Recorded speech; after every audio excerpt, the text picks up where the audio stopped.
ingin berbagi amalan ya, dimana mungkin belum pernah menjelaskan di tempat yang lain, tapi supaya menjadikan satu amalan kanggo anak-anak kita, supaya anak kita kelak menjadi anak yang penurut, yang soleh.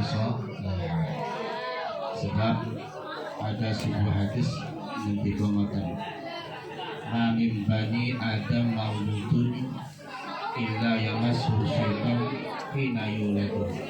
Tidak ada satupun anak Adam yang dilahirkan melainkan ditemuk setan. Ditemuk setan itu disentuh setan, diganggu setan ketika dia dilahirkan. Fayastahilu, lalu kemudian bayi itu begitu dilahirkan, fayastahilu menangis sholihan dalam keadaan teriak. Biasanya kalau kalian panjenengan begitu melihat bayi baru lahir, itu biasanya apa yang terdengar? Teriak. Itu ternyata karena ketemu setan, mimpas syaitan. Karena ketemu setan sehingga nangis. Ya. Oleh karena itu, agar supaya anak kita sejak kita lahir tidak diganggu setan, ya, tidak gampang rewel, itu berdoa kepada Allah, minta perlindungan kepada Allah. Salah satu doa yang diajarkan di dalam Al-Quran disebutkan, u'iduha bika wa dhurriyyataha minasyaitonir rajim. Dibacakan niku, u'iduha bika wa dhurriyyataha minasyaitonir rajim. Atau panjenengan apa mawon yang panjenengan bisa baca soal Ikhlas, Al-Falaq, An-Nas, minta perlindungan kepada Allah ketika bayi sedang nangis, karena itu ada kemungkinan apa kesentuh setan. Yang kedua, para jemaah, amalan yang kedua, biasanya anak bayi, anak kecil itu rawan sakit. Rawan sakit. Biasanya rawan sakit itu karena terkena penyakit ain. Tahu penyakit ain? Penyakit ain itu penyakit yang ditimbulkan karena di ujub itu apa? Dikagumi orang. Misalnya ngoten, aneh cek lemuhe, cek gantengi, cek pinter ya, ngoten nggih. Diomong-omong, dilus-lus ngoten. Ain itu ternyata itu bisa menimbulkan penyakit ain. Sehingga Nabi mengatakan, idza ra'a ahadukum min nafsihi aw malihi aw akhi ma yujibu, apabila salah satu di antara kalian melihat sesuatu yang membuat takjub, ya, baik itu pada dirinya, hartanya, termasuk itu tadi pintere anaknya, lemune anaknya, ganteng nurut ayai, dilem. Ternyata lem itu ternyata bisa membuat anak bayi itu sakit. Apa yang kita lakukan? Baliyat walahu bil barakah.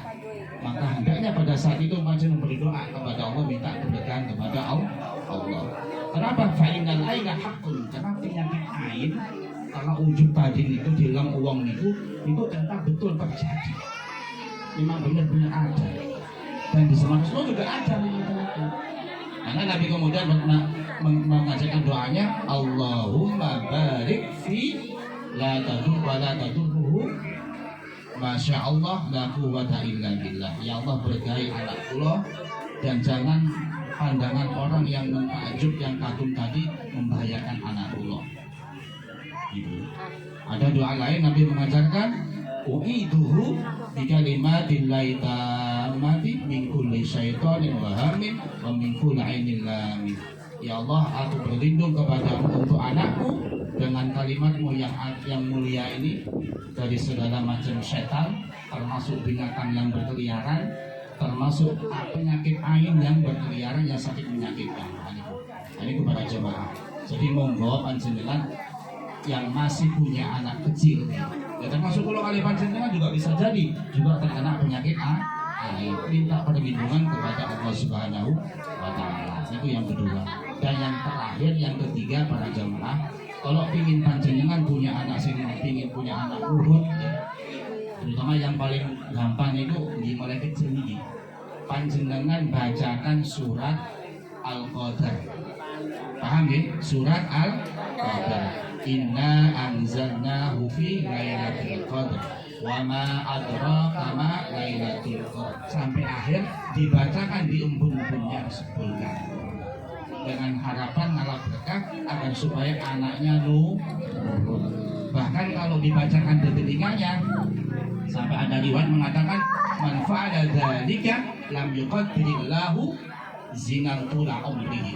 Barang siapa yang melakukan baca surah Al-Qadr di telinga kanannya anak kecil, maka dia nanti Allah tidak akan mentakdirkan dia sebagai zinat bezina nakal sepanjang hidupnya.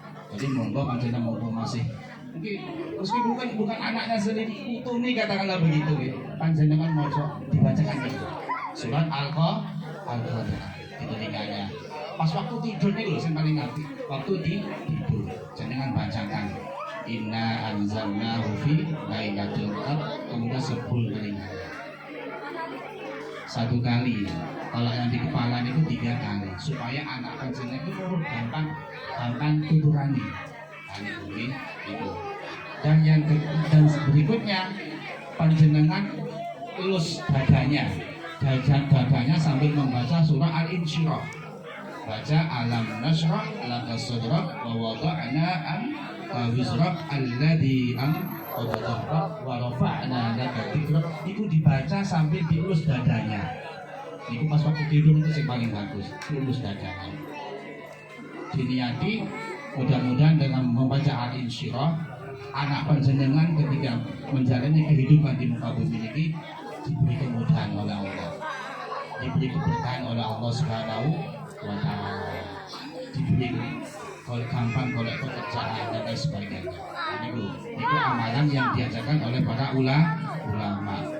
Kalau ingin ditambah lagi ada bacaan namanya asyahidu itu dibaca 7 kali disebutkan kebunbunannya. Asyahidu 7 kali, kemudian ditambah al-baru 7 kali. Nah, insya Allah kalau itu diamalkan sebisa panjenengan bisa terus setiap hari katakanlah begitu, pas menjelang pas mau tidur. Nah insya Allah anak panjenengan nanti kelak begitu besar akan menjadi anak yang penurut, berbakti kepada kedua orang tua. Nah, ini sebagai amalan buat anak kita, karena orang tua kita sebagai orang tua kan kita hanya berusaha gitu agar supaya kalau kalian berjasa punya anak soleh. Nah, siapa tahu menjadi amal panjenengan begitu panjenengan nanti meninggal dunia, kemudian kita punya anak soleh, punya putu soleh, kemudian sakit ngaji, sakit sholat, dan itu kita akan mendapatkan aliran pahalanya. Itu kemauan yang bisa Allah sampaikan, mudah-mudahan sakit bisa mengamalkan. Mari kita berdoa kepada Allah, doa Maulid Nabi ini. Mudah-mudahan kalau kalian panjenengan sakit mendapatkan syafaat.